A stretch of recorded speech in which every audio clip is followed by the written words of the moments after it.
bien très heureux de le recevoir, non seulement parce qu'il a déjà fait beaucoup d'amis à Saint-Nazaire,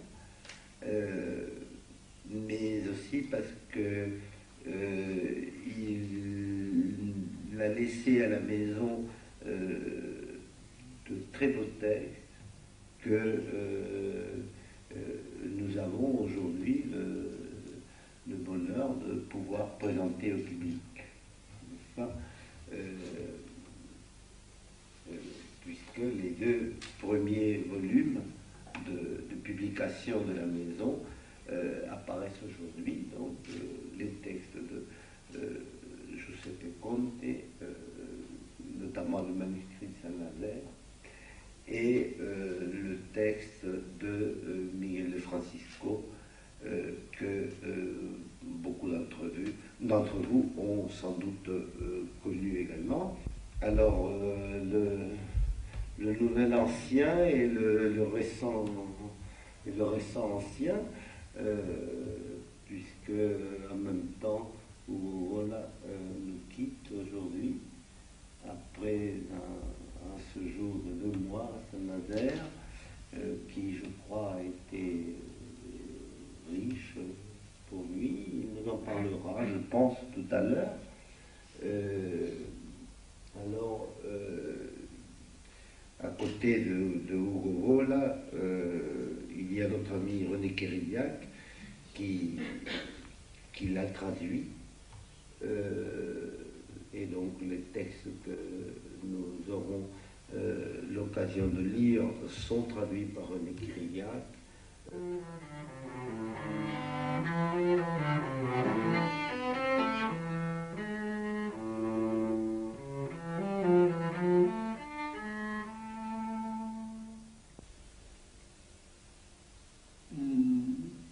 A mí no me resulta muy fácil hablar. Entonces, ce n'est pas très facile pour moi de parler, aussi j'essaierai de vous dire 2 choses qui pour moi sont essentielles. La Maison des Écrivains, pienso que es una experiencia rica y excepcional. Je crois que la Maison des Écrivains, c'est une expérience riche et exceptionnelle, pas seulement dans ce pays, mais dans tous les pays. Se trata nada menos que de establecer una forma de Il ne s'agit ni plus ni moins que d'établir une relation entre l'intellectuel et le pouvoir. Es una relación conflictiva y difícil. El poder tiene derecho a pedir cuentas. C'est une relation difficile. Le pouvoir a le droit de demander des comptes à l'intellectuel de son travail. Y el intelectual tiene derecho a defender su interioridad. L'intellectuel a le droit de défendre son intériorité, son propre rythme, son temps. Es difícil, por lo tanto, conciliar. C'est difficile donc de concilier ces 2 critères tout aussi légitimes l'un que l'autre. Sin embargo, esta es una idea que debe pourtant une idée que l'on doit défendre, que nous devons défendre. Parce qu'il y a du côté du pouvoir une compréhension maximum. Y por parte del intelectual un máximo reconocimiento de que estas et l'intellectuel reconnaît qu'il s'agit là de conditions optimales pour travailler. Yo pienso que una permanencia de 2 meses en estas condiciones, en esta ciudad, producen en quien vive acá una experiencia íntima, profunda, que a veces es posible que no se manifieste inmediatamente en lo que se escribe. Alors je pense qu'un séjour dans ces conditions de 2 mois ici, produce una experiencia que puede no producir o dar resultados inmediatos. C'est une expérience qui peut ne pas produire de résultats immédiats. Pero yo estoy seguro que produce transformaciones que en algún momento del propio trabajo van a aparecer. Mais je suis certain qu'il se produit à un certain moment des transformations, des modifications qui apparaîtront un jour ou l'autre dans le travail.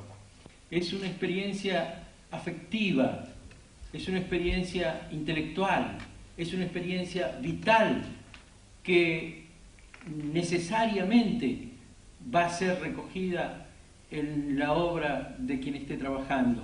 Son 2 meses fundamentales en la existencia de cada uno.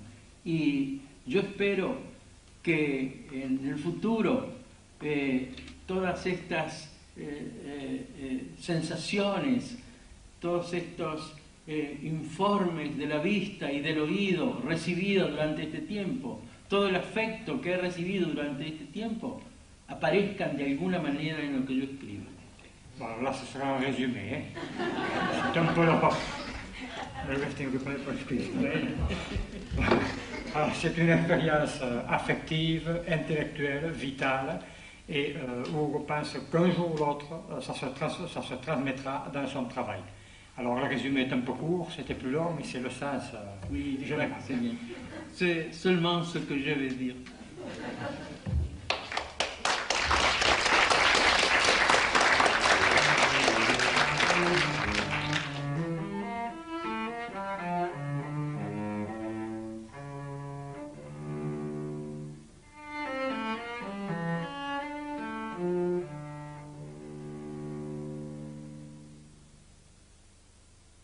Cuando estoy más solo, ¿por qué llegas así?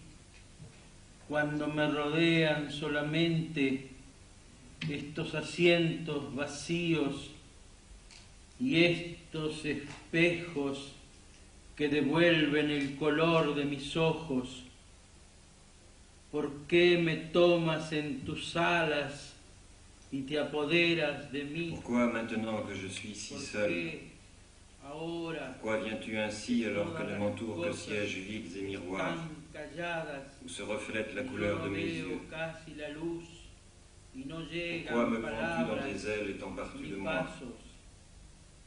Pourquoi maintenant que toute chose se tait, que je ne perçois presque pas la lumière, et que ne me parviennent ni paroles ni pas? Pourquoi te défais-tu de ta mante légère, de ton souffle silencieux? Tombes-tu près de mon oreille, papillon des ténèbres, soupir indistinct de la grâce?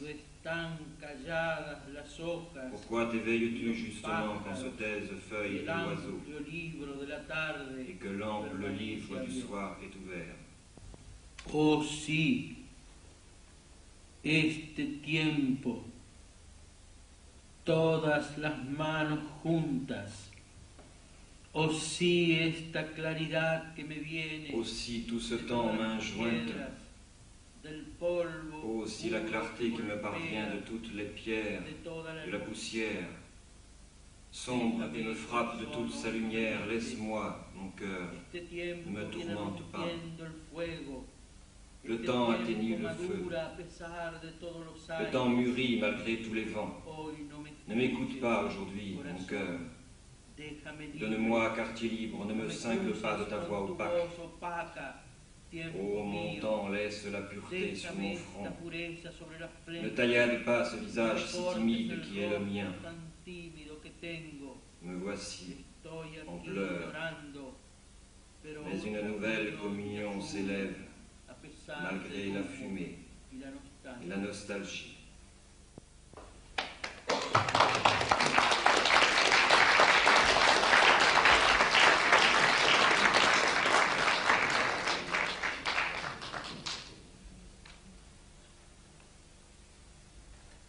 Bon, mais maintenant, j'ai l'honneur de remettre à Monsieur le maire le texte que Warhol nous a laissé, témoignage de son passage à Saint-Nazaire, et qui est un très beau texte, je pense, que la Maison des Écrivains se fera un honneur de publier. Certainement. J'avais eu une première approche de sa traduction il n'y a pas longtemps. Je peux simplement dire que Hugo a sans doute vu le même vol de goéland que moi du haut du building, seulement lui, il l'a dit. Alors maintenant, je voudrais demander à Hugo Boll donc de remettre les clés de la maison à son successeur. Il les a perdus. Personne ne va le lire, ce texte? Non, je crois que c'est un texte qu'on vient de lire en manuscrit. Ouais. Moi, je remercie en même temps, le temps que Hugo cherche ses clés qu'il ne veut pas rendre, je remercie profondément René Kiriac d'avoir eu l'obligeance de traduire très vite, avec beaucoup de talent déjà, pour que nous ayons une approche littéraire déjà très précise, le texte de Hugo, et nous nous faisons une joie de le publier dans des délais aussi honorables que respectables et pas trop lointains. Je vous le recommande, c'est un texte magnifique. Magnifique.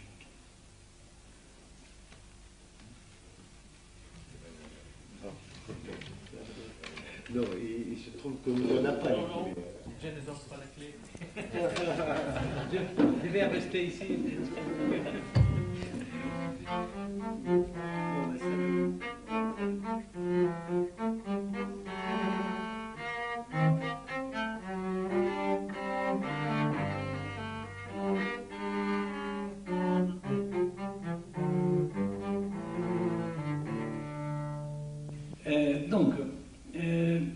Oui, pourquoi je suis retourné ici la deuxième fois? C'est évident, je pense. Pourquoi? Parce que la première fois je suis venu, la première expérience ici, c'était très fort et très positif pour moi. Ce que j'ai pensé, ce que j'ai vu dans la ville, dans le cœur de la ville, on le peut lire dans le manuscrit de Saint-Nazaire. Le texte est divisé en deux parties. La première, c'est quelque chose comme une fable, mais une fable qui, je peux le concevoir seulement là, à Saint-Nazaire, sur le port de Saint-Nazaire. Le titre n'est pas casuel, je pense. Dans la deuxième partie, j'ai eu, je pense, l'humilité, peut-être, je ne sais pas, de faire un journal. Mais un journal, je crois, qui surtout a un parcours à travers les symboles que j'ai trouvés dans la vie. Je suis passionné de mythes et de symboles. Je suis un chasseur de symboles. Donc, j'ai trouvé quelque chose à Saint-Nazaire très riche, très fort, dont ma passion autour de symboles était possible pour moi, comment je peux dire, aimer la ville à travers le symbole que j'ai trouvé dans la ville. Si j'ai accepté de retourner, et je suis heureux d'être retourné, je dois dire merci à la ville de Saint-Nazaire. C'est pour ça, parce que la première expérience était très riche. Je dois dire même que ce que j'ai vu à Saint-Nazaire et ce que j'ai vécu pendant les 2 mois, un mois et demi que j'ai passé ici, moi, j'ai continué, on dit comme ça, comment dit-on en français, continuer à agire dentro di me. Donc, lo dico in italiano, così forse, à agire dentro di me. Donc, à travailler dans moi à l'intérieur. Et le paysage, la lumière, les liaisons entre l'histoire, la contemporanéité, le futur, le travail des hommes et les travaux de la nature. Comme dirais-je, oui, les travaux de la nature a été quelque chose qui a beaucoup travaillé, non? Agito molto dentro di me. Je dois dire même que si, pour cela, je vais conclure, que si, c'est vrai qu'une ville change plus vite qu'un cœur humain. Bon, je dois dire que Saint-Nazaire, moi, mon cœur n'a pas changé, mais Saint-Nazaire, depuis 2 ans, a changé beaucoup, j'ai trouvé. Et cette impression de vide que m'avait donné la rue, avenue de la République, maintenant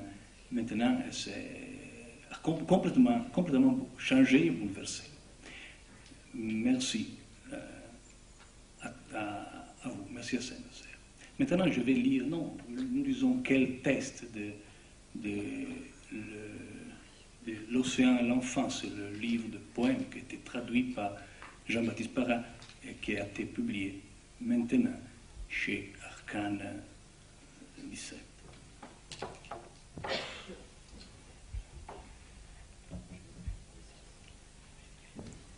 Parole estranee a sua moglie.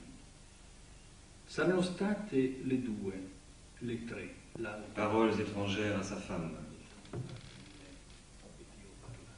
Il devait être 2 ou 3 heures l'autre matin lorsque je suis entré dans le lit et t'ai parlé. Tu dormais et j'ai pressé ma paupière contre la tienne, chaude. Je voulais te dire des paroles qui nous sont étrangères, celles de l'amour qui dure éternel. Ma reddition était tragique, les règles du jeu abandonnées. Ce que couvrent nos paupières, ainsi, non plus les yeux, mais les orbites. Nos doigts devenus pierre, nos flancs, abysses d'eau et lacs, nos pieds qui s'écoulent. Vrille désormais et nid pour les chouettes. Nous ne serons plus ensemble. Nous n'en parlerons jamais plus. Sur nos fenêtres venues de loin, de la mer, souffleront les vents futurs et nous serons méduses, musaraignes, fleurs.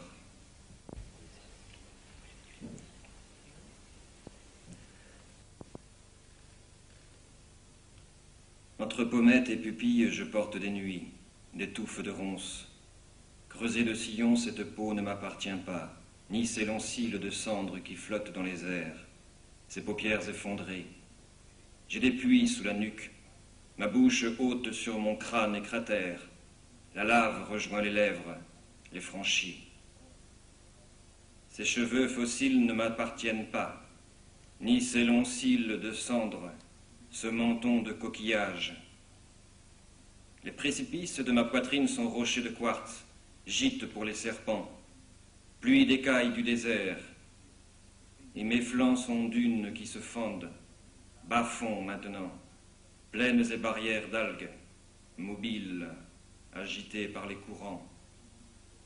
Golfes sont mes bras, promontoires mes doigts jusqu'à l'horizon, maintenant mes ongles traversent la mer, mes genoux sont maigres, sont grottes, et j'ai pour orteils 1000 vagues, sans amour ni souvenir, sans pitié, sans nom, comme la mer individuelle, célibataire, stérile, vouée au jeu de la vie, qui se consume et fait naître.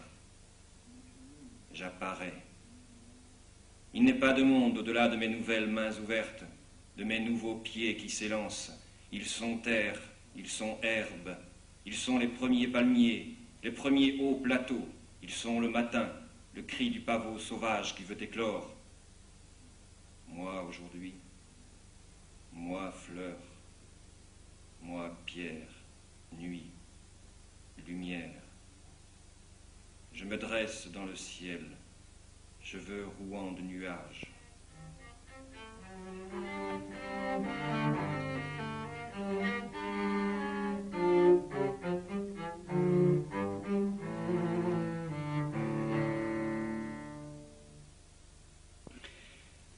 cette maison des écrivains, c'est quelque chose de vraiment très nouveau et très important, je pense, pour les écrivains étrangers qui peuvent avoir la possibilité de faire un séjour en France. Et je crois